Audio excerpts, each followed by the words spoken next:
Good morning, good afternoon, good evening, everyone. Welcome back to the MatchNet podcast. Today we have a very exciting episode here with the former director of Blessing Ministry. Welcome back, Yun-A. Thanks, Carina. Hey, everybody. It's nice to be here. It's fun. This is like Blessing Ministry directors hangout. Chat, yeah. Which is great because we've been talking together, but a lot of people don't know that, and I love it. I'm excited for our topic. Yeah, which it feels weird to introduce you. Like who I am. Like you are the new one. Oh, but I'm loving this so much. I just like the perspective, and also because I assisted before director in Europe before I became director. It's just really cool to see all kind of just the position from different eyes. I love it. So by the way, Yun-A is my deeper advisor, mentor, during this time. So I'm so grateful for her. And we are working in really incredible projects that we will be announcing soon. So stay tuned. Yeah, stay tuned, guys. So today we want to talk about a very important topic that we will inspire about sharing, which is how to get everything that you need or you want in life. This is like The Secret. Have you ever seen the documentary or the book, The Secret, Yun-A? Yes. Yeah. Well, basically, we're going to translate that book with the divine principle and with our life of faith. Yes. 3. So, I don't know if maybe you have feel it, maybe you haven't feel it, but there's a new inspiration, a new, maybe you have feeling it in your community, maybe not, but there's a new direction of trying to inspire members to do their tithing, right? So all this started through this conversation about how we talk about tithing and the importance of tithing, right? And of course, there's so many ways of why tithing is important. But I personally have a perspective that is based on my mom and then based on my grandma. So my grandma is a very faithful Christian. She's so strong, and they were very poor, right? In Brazil, like a countryside Brazil. She is African American and half Indian. So, seen as the poor group of people there in the community, living in the countryside. But her faith to Christianity and her faith to God makes her always give her 10%. No matter what was her family situation, she always gave her 10%. And she's lovely and she's very strong, right? And she always say that you have to give you 10% in order for God to give you blessings, right? So that's my grandma. Then it comes my mom, another beautiful, faithful woman who as well inherits this value of 10%. And there's so many cases in our family where financially she couldn't do some things, right? Like, for example, liberating her ancestors or things like that, or even going to a trip to Brazil, things that they were very important for her. And she could have saved her 10% for those projects, but it was incredible. She has her own business and she will give her 10% on Sunday, and on Monday receive 20 orders of the things that she's selling. And in that moment, she will recover the money that she gave on her tithing, right? So there was so many cases of this in my family that made me strongly believe that giving the 10%, it is a way of receiving the blessing. It is a way to receive a blessing, right? Yeah. But I want to take it one step forward to that. I believe that giving our 2% and doing conditions. So conditions are giving that our 2% is a condition, but giving 1 year of mission program is a condition. Giving your life, giving something offering something toward project, volunteer, or helping someone, everything becomes a condition, right? Yeah. These conditions become what I would call it a spiritual money. So I like that. yeah, we will talk about Spiritual money, currency. exactly. Yeah, yeah. So what I will call it is spiritual money. So why, when we're talking about physical money, like money in the bank account, why is it important for us to have money? Because when we have money, we can do things. We can do whatever we want with the money because most of the things have a price. We can just pay for it and do it, right? You want to go to China, we just pay for it. You want to do this, you just pay for it, right? Like there are a lot of things that you can fulfill with money. So if you have a desire, if you have save the money, you can fulfill that desire, right? Like in my case, I want to buy a house one day. When the economy allows it, we might buy a house, right? It's a desire, and the way to fulfill that desire is with money. I believe that this happens the same way with the spirit world. There's a spiritual money bank account, and then you can as well. Most of the things fulfill it with a spiritual money. The only difference with the spiritual money is that we don't see it. Yeah. Right? So because we don't see it, is maybe we have it there. We have it in our spiritual bank account, but we don't feel the authority, right? And here's where we need to connect our conditions with the authority. Because knowing that we have a high amount of money in our spiritual bank account will allow us to feel the spiritual authority to tell the spirit world to give us what we want, right? Yep. So let's say more clearly, if I wanted to get match, right? And I don't know, I've been struggling, and I do conditions. I help people. I do the tithing. I'm helping like 3 more people. I helped 3 people before me to receive the blessing. They receive the blessing. I'm still single. Let's say. If that is your case and you're doing so much offering, then you have to start feeling your authority, filling up your authority. You are a person who deserves to be blessed, who deserves to be happy, and therefore the spirit world has to help you. And the universe has to work for your happiness because you are working for the universe happiness. So how you do that? In the Changxing one, you pray, but you don't need to pray to God. You can pray to the whole spirit world, all the angels, all your ancestors, and tell them, hey, you, what you have been doing?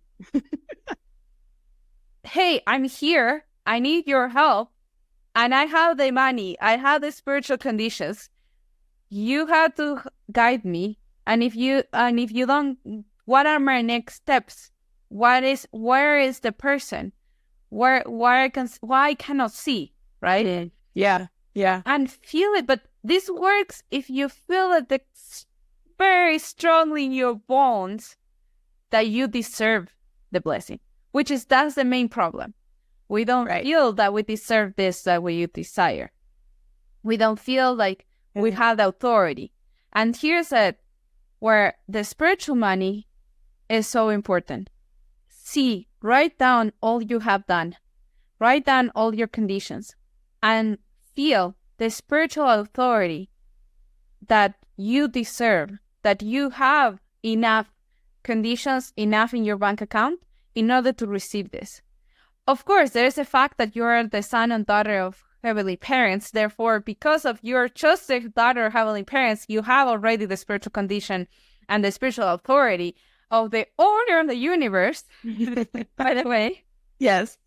But your spiritual conditions help you even more, right? To feel that. So I will give one more example before I shut up. I let you know. No, this is great. My dad, when we were looking for a matching in our family, he was so strongly confident that it will be easy for us to find a matching. He was like, he was a matching supporter before. He was helping so many young people before. They even help us, right? And if you're a parent, you can use this as an example for your family as well. And he was saying, we help so many people, because at that time, I even made a matching suggestion before I even got matched. So I was like helping your friend. Yeah. So that's awesome. I love that culture.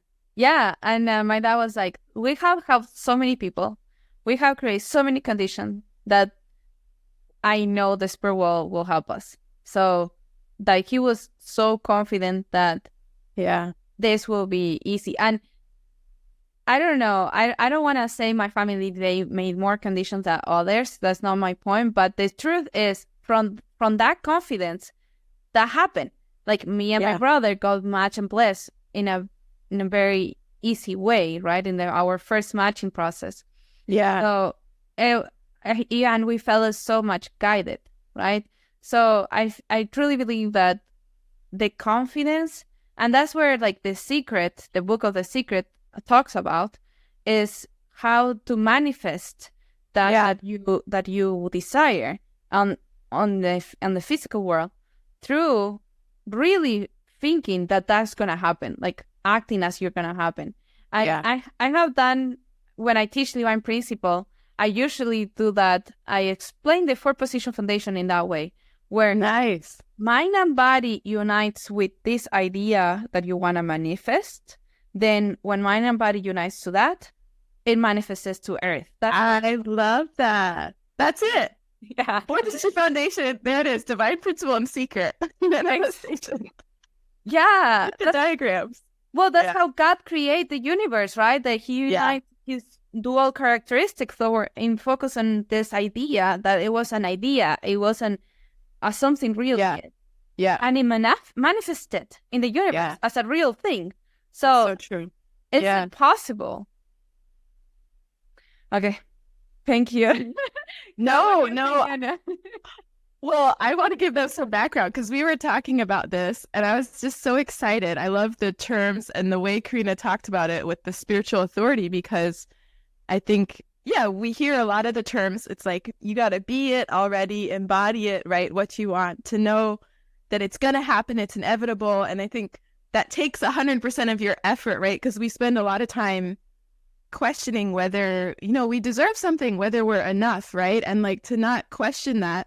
And I love that your example of like your spiritual bank account, because it's like, if you, especially I'm thinking for someone who's a thinker, right? And very logical, like when we start to doubt ourselves, a lot of times we look at the things we're not doing enough of, but this is like the other perspective. It's like looking at, hey, I did, this many whatever time on a GPA or a faith volunteer program, or I've been helping my community in the band for years, or so many friends, there's so many examples of things that we do also from a place of really caring for others, like love, right? Like when I think about spiritual currency, spirit world, it's the air of, we have to breathe the air of true love. It's all about love. So like this genuine acts of kindness and care, so many people, especially in our movement, have like incredibly high, bank accounts. And yet, like, we don't claim it, right? Like, we don't go to the bank, spirit world, the tellers, and be like, hey, I'm ready to cash in on this check here. Help me out, because we do need help. And I think that's the other part. I think that is where we get stuck. And I was talking with a business mentor about this. I loved her idea. She said this is how she actively includes God in what she does, is she kind of writes her to-do list, and she writes what she can do, and then she writes things that are, it's like prayers, right, of what she would need God, or you could, but also like spirit world, like you were saying, it doesn't have to be only God, it's like spirit world, your ancestors, angels, delegating tasks to them, like, hey, help me out. Like, I can control this part, right? I can focus on this. I'm going to be consistent, right? That's my conditions. That's really what conditions are, right? Like, this is what I'm going to be accountable for. But then, hey, I need help here. And I think a lot of this is about getting really specific in how we ask for help, you know? And I think the scary part is it's hard sometimes to say, like, I really want this. And I remember feeling that about the blessing. I remember feeling like so vulnerable because I really want this, but I also have all the fears of, like, you know, I don't know if it's going to work out or what's going to happen or blah, blah, blah. And all those things come up. But that's why I just love this perspective. I think it's getting us a little bit out of our heads and kind of looking at some of the facts, looking at your, you know, conditions that you already have built and continuing on. I think that even gives you more momentum to continue doing, because I think that comes up a lot with people I'll talk with, is like they just feel so tired. Like, I did that. I read 40 days, you know, the conditions didn't help me, right? I think there is that feeling. So what would you say? What would you say for someone who's kind of feeling that, like, well, I feel like I do have a lot of conditions, but how is it helping me? Maybe we could be more specific in asking. That's what's coming up for me. Like, if someone's sitting here thinking that question, what advice or what's the next step for them? I think, like, if they're already doing everything in that they think, you know, and I mean, for me, doing everything is where you doing in a place that you feel like you deserve, right? Mm-hmm. So, for example, you go into a friend's house, and if you go into a friend's house with your empty hands, you will feel that you're owning them, right? Like, oh, should I take the dessert? Should I take that drink, you know? And yeah. But let's say you get to the house with the dessert, then you're part of the party, right? Like, you feel already like, okay, I can enjoy the steak because I brought the dessert, right? It feels better for you, right? So that doesn't mean that you always have to give the moment. Sometimes you give another time, right? But I think that if you're doing everything already that you feel like, then you have to really pray, what is your next step? You know? Because you're gonna feel peace if you're doing your next step. Maybe your next step is just participate in 24+. So you're preparing for that, and you're feeling peace with that. Maybe your next step is to do a workshop in the Glimpse of a Blessed Life in California, right? And you feel in peace with that, you know? Like, when we are on our way, when we are in our journey, then we are in peace. And so, for example, when I at some point in my university years, I wanted to do an exchange program, right, in Canada. This was before Robert, I swear.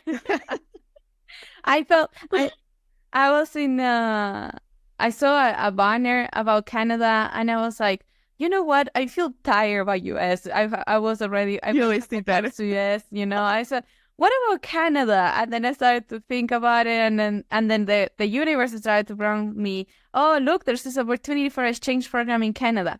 But I'm a poor South America girl that doesn't have any money. How am I gonna get there? Well, I apply either way, and then even before I started to look for a job, because in case that this program will start, I will be able to have some money. And 6 months from my job, I got approved. But then I realized that by the rate of I was working, I would not be able to have enough money to do that. So what I did with the money I saved, I went to Los Angeles to fundraise. So by myself. Dang, that is determination. Yeah.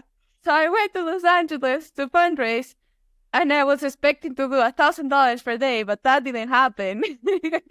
I was doing like $100 per day because I didn't have a car. I didn't know how to fundraise in United States. It was only cash, and I was doing my own, like, I will do my own keychains. Wow. What a crazy story. So I made enough money to buy my ticket to Canada and to have my first month of rent there. But that's it. And the problem was, I didn't know where to stay because no one could host me, and I didn't know where I would stay. The church told me, you can stay a couple weeks, but you have to figure out where you're going to stay. and my parents were looking for where I could stay and all that. And I arrived to Canada without knowing where I will stay. Wow. And with 1 month of money for my rent, right? And then the miracle happened the day I arrived to the church. This family, oh, I saw your email. I have your room ready. You have my room ready? Why you didn't told me? Well, I guess You have to be there for them to see you. Yeah. Yeah. Wow. I have a home now, right? And then Yeah. same situation with the job searching. I couldn't work legally, and God opened the door for me. And during that time, the matching process opened too, right? So, with this story, it's like sometimes you don't need to see the journey; you just need to do the next step, and show up for it, right? Exactly. And feel peace on the next step, because if you're thinking about what is gonna happen afterwards, I mean, you're gonna freak out, you know. You're gonna really be. So it's like you have to surrender. Surrender. Yeah, And I feel like I learned that even more when I was giving birth, that you had to surrender. And just to think about the next contraction. Man, the focus of birth, I think about that sometimes. It's like you got to be so. It's just about the baby, you know, like everything else, bringing the baby to this world. Yeah, I think about that sometimes because, I mean, we talk about creating things and creative process and creating your life. And like, to me, that's like the ultimate, like, and it is, it's amazing. I feel that honor as a woman, right, to experience that, because I do feel like that focus and also the birth. And it's just, it's also so intense and painful. The most intense is right before the baby comes. And I think that like, that's where I remember I'm going back to like the spiritual authority, right? And like spirit world too. If you think about like it's your ancestors, I like think of your ancestors because they really they're there to help you, right? They love you, like you're their lineage, right? And they want to help you out. I mean, they need you blessed. They need you. They're in it. Like they've got skin in the game too. But like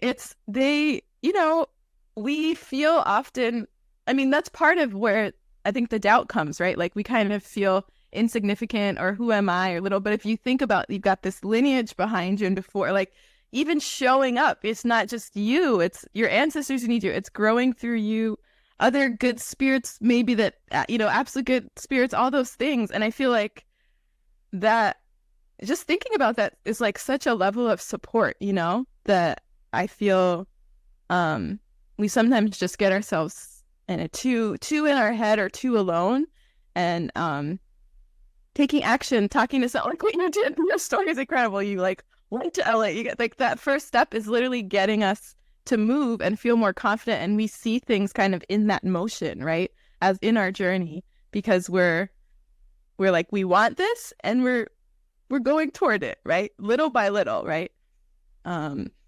But I don't know. I just love this concept of that spiritual authority. It's both like looking at your conditions, but I also feel I get a lot of, and you talked about your grandma and your mom, I have a lot of just amazing conditions from the ancestors and past, and I want to like honor that too by showing up, right? Like I kind of feel like, man, I have like 40 times the opportunities and things compared to what they had, right? If you think back, and dang, right? Like why do we waste our energy or time kind of doubting ourselves? And that to me is a lot of the inner conflict that I feel like in my principle, right? Like that's really what it's all about. The good, evil mind battle. It's really questioning our own value and worth.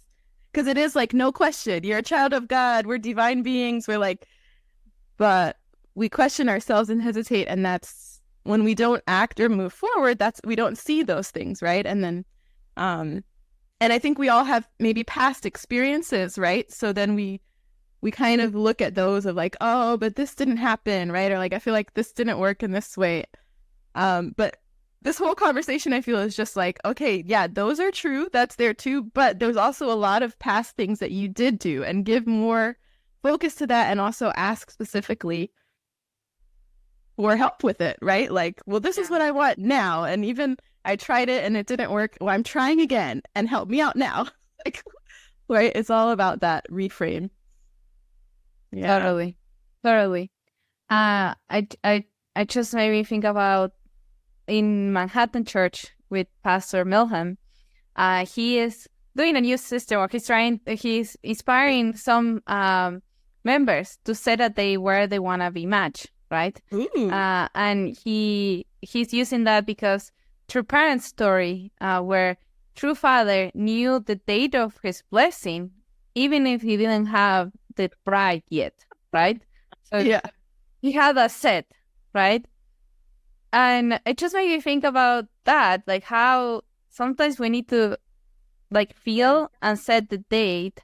Okay, by this date, I'm gonna get blessed. Therefore, I need to be doing the preparations to whatever needs to happen. So I wanted to get blessed in 2020. That was my goal. So I was like, I'm gonna make sure at least to have 2 years before that, in case something happens. Therefore, in 2018, I became a candidate, right? Nice. In order to get the blessing in 2020. Yeah. But sometimes it takes longer, right? So it's not, sometimes it takes longer. And I wonder, true father, I mean, if things happen and those who didn't went to the rebirth workshop, I highly recommend. But if things happen as they have meant to be, true father had to wait until he's 40 to get blessed with true mother, right? So for him, his timing wasn't only about his age, right? It was something that he needed to really connect with God and really feel like, okay, this is your timing. The bride is close, right? The bride is ready. But for true mother, it was the opposite. She was very young, right? 17. Yeah, true. Yeah. So for true mother, when she was called, she could have said, oh, I'm too young. But it was the opposite. So we don't really know where in the spectrum we're going to follow. Maybe our wrong or right is still like, it's not our timing yet and we're trying to force it. Or maybe it's our timing and we're not, we had to be ready.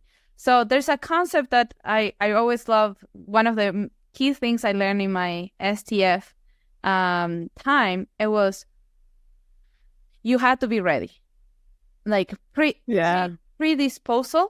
Like you had those who are predisposed are gonna be the ones who are blessed, because the moment I believe heavenly fortune is kind of like a wave that moves around the world, you know. And whenever it touches, touches you, if you're ready, you will receive it. But if you're not ready, then you will miss it, right? So I think that our job is to be ready, to jump in, is to be ready and to connect with God and to trust. And that's the part of surrender, because we might not, maybe this is not our timing. And it's okay as long as we're doing the next step for it, right? Yeah. But as soon as possible, be ready, because it might happen, right? Yeah. And that's like that feeling, knowing it's going to happen. It's inevitable, right? Because I think that a lot of times not getting ready or am I ready, feeling ready is like wondering if it can happen. It sounds too good to be true. Is it possible for me? You know, whatever that thing that feels like really impossible. And I always think of that's the 5%, 95% is like to feel it fully, that faith and that like in your body, like, yes, absolutely. This is like what I want. It's going to happen. It's inevitable. Don't know necessarily when and how, all the details yet. Right. But that's what the secret and all that is about. It's so powerful, is manifesting like that feeling. And I think, I don't know, for me, I do love visualizing and visualization because I can feel it. And that's what helps me, like, when I'm trying to stay on a journey, is I feel how I want to feel when I am blessed. I was doing that when I was ready for the blessing. And then later as a parent, how kind of feeling it. And then, I remember one example. I was hiking when I was in middle school at Camp Sunrise, Camp Bear Mountain, and we were hiking and we paused for a break. And I remember just sitting on the rock and feeling like one day I'm going to be hiking with my family, and like just soaking up that moment, like pausing, and it'll be my family that I'm with, not the group at camp, right?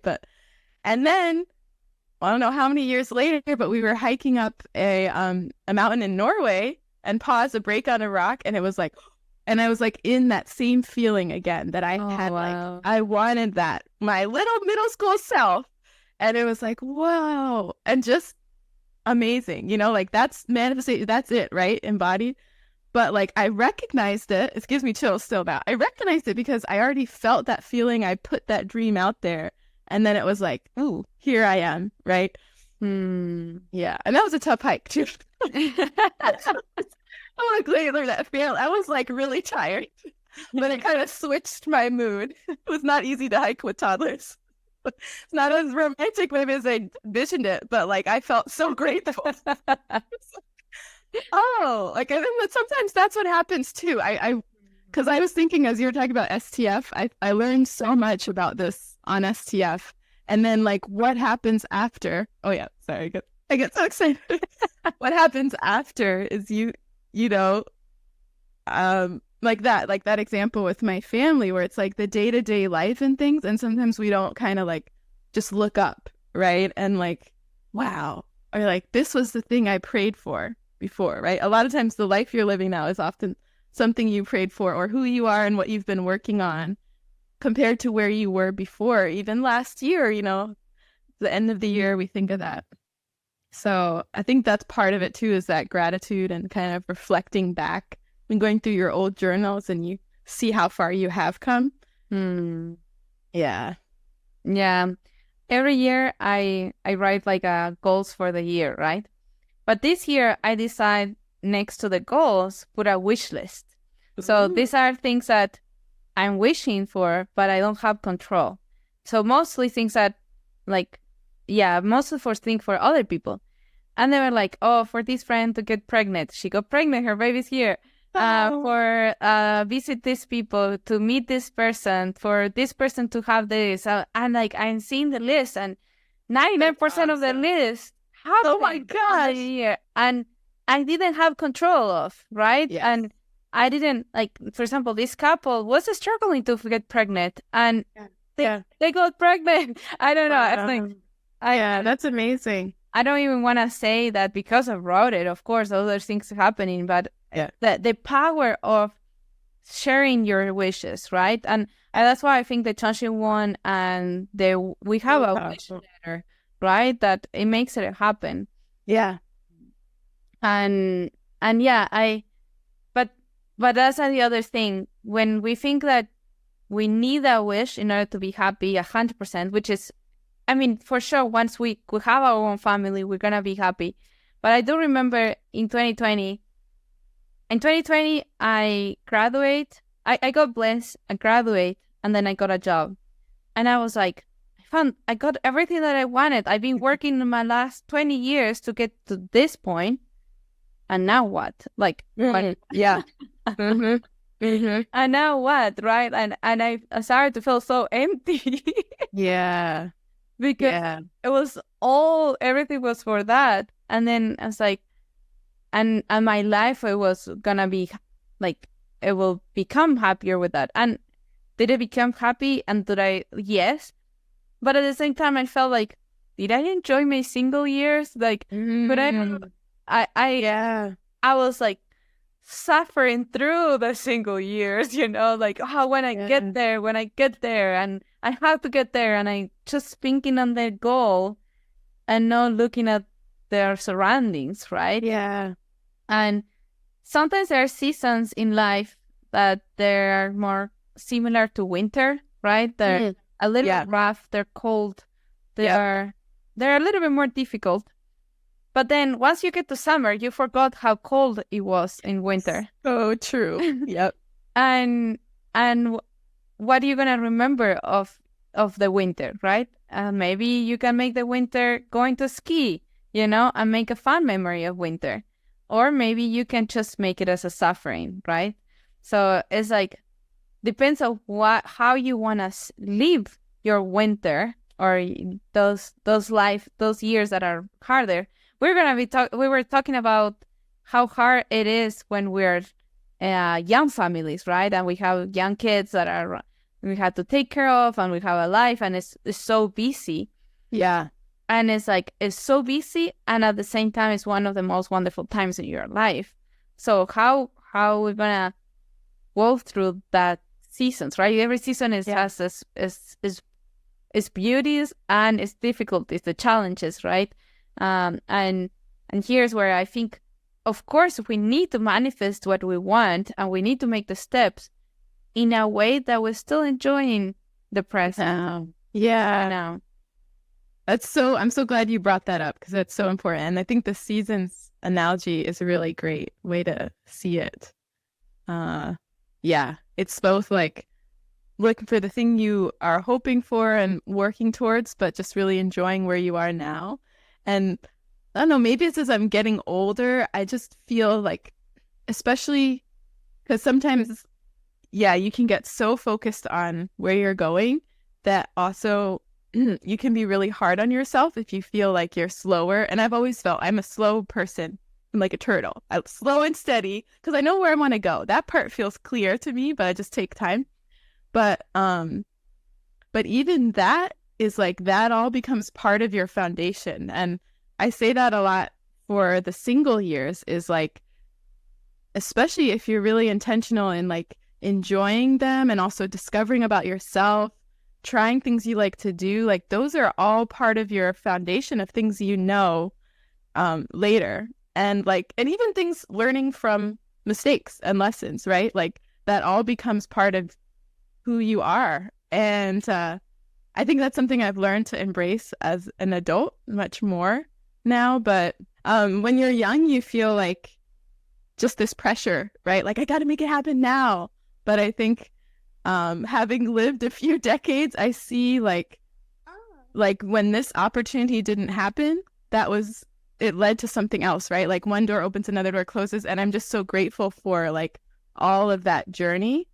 It's easier to see that looking back, but I think embracing the bumps and learning to go with the flow, I actually find a lot of joy in that now when things don't go to plan, because I find God in the challenges or the unique opportunities that arise that you maybe hadn't thought of, you know? And that's a lot of how spirit world works too, right? Like we ask for what we want and the authority, but like the way that it manifests sometimes can be very unexpected, and it's not how you were thinking, which is exactly why you needed help. Yeah. I hadn't thought of that. Yeah. Totally, Yana. And I guess the last point before we conclude with this amazing podcast is how to translate our conditions, and conditions that have become a little bit of resentment because maybe we did give too much, or maybe we were asked to give and we were expecting to give that much, or we were not recognized, right? Like we gave, but we were not recognized and we felt hurt. Or maybe it can be many cases where we give and that giving becomes a resentment. And how to create that, translate that resentment into a spiritual authority, right? Yeah. And my recommendation here, it will be write down everything extra that you gave, everything that you didn't feel recognized, everything that you felt like you really gave so much and you didn't felt the result that you were expecting, and you're feeling that pain of, oh, no one is here seeing me. Write everything down and pray and show it to your spirit world. And here's where maybe sometimes we are worried to tell God what we have done. Oh, God see everything. That's okay. Sometimes we don't need to pray to God. We can have another type of relationship with God where it's more artistic and more vulnerable. But with the spirit world, we have to be very vertical, and we are the vertical commander. Yeah, we are the commander.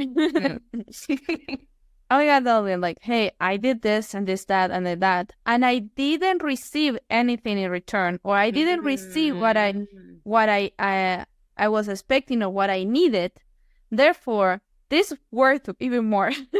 Yeah. This one here, That's powerful.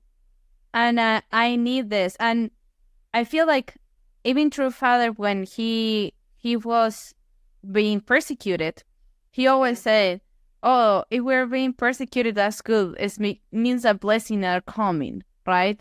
Yeah. So sometimes we are not recognized, or we're even persecuted, misunderstood, and that can really hurt our hearts. But we can translate those into blessing. Okay, I want this to become on this.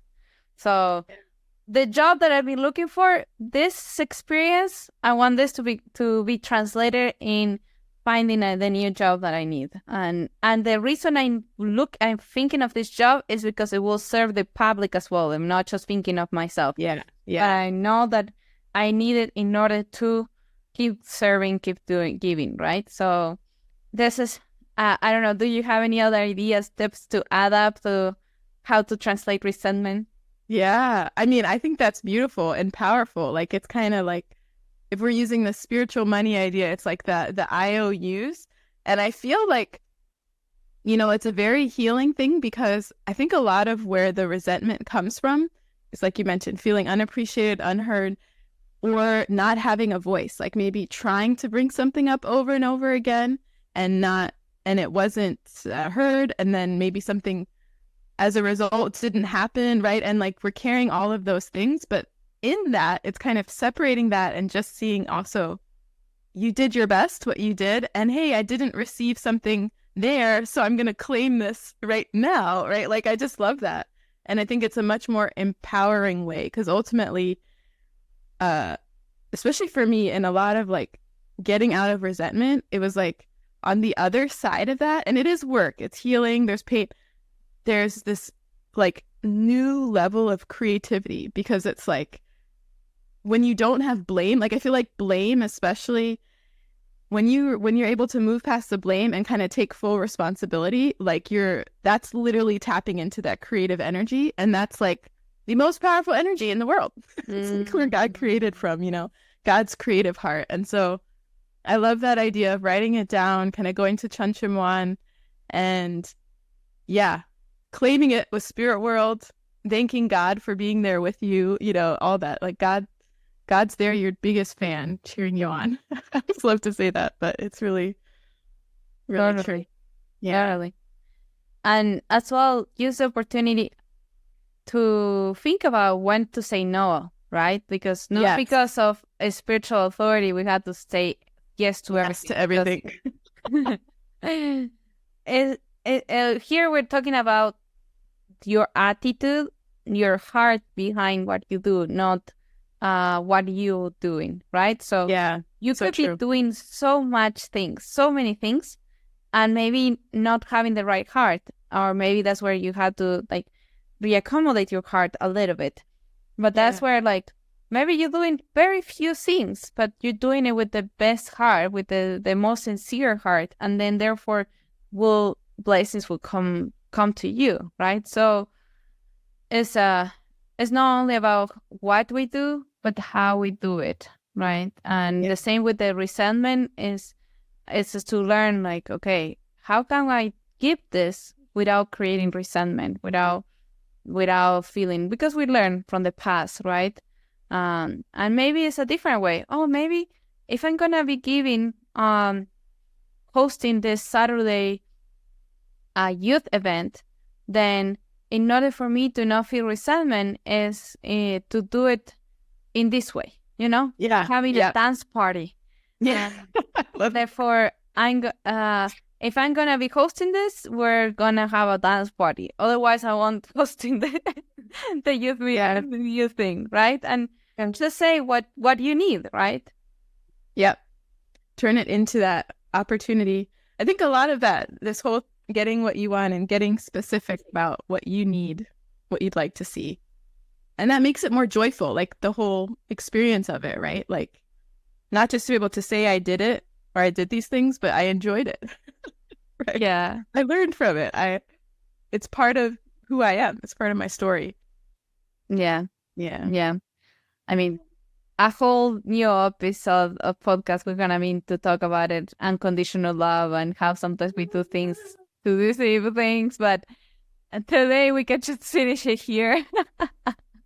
Yeah, this was great. I really enjoyed this topic. I hope it was helpful for those listening. And you got this. That's what I feel like. Claim your conditions, your spiritual buddy. Totally. Okay, so if you end there with something today, is you deserve the whole universe. You are the authority. Therefore, you deserve to be happy and to fulfill your desires. And you deserve to be happy today, even if your wishes are not still 100% fulfilled. And that's where you need to figure out your journey with the spirit world. So, yeah. Thank you. Thank you, everyone. See you next episode. Bye-bye.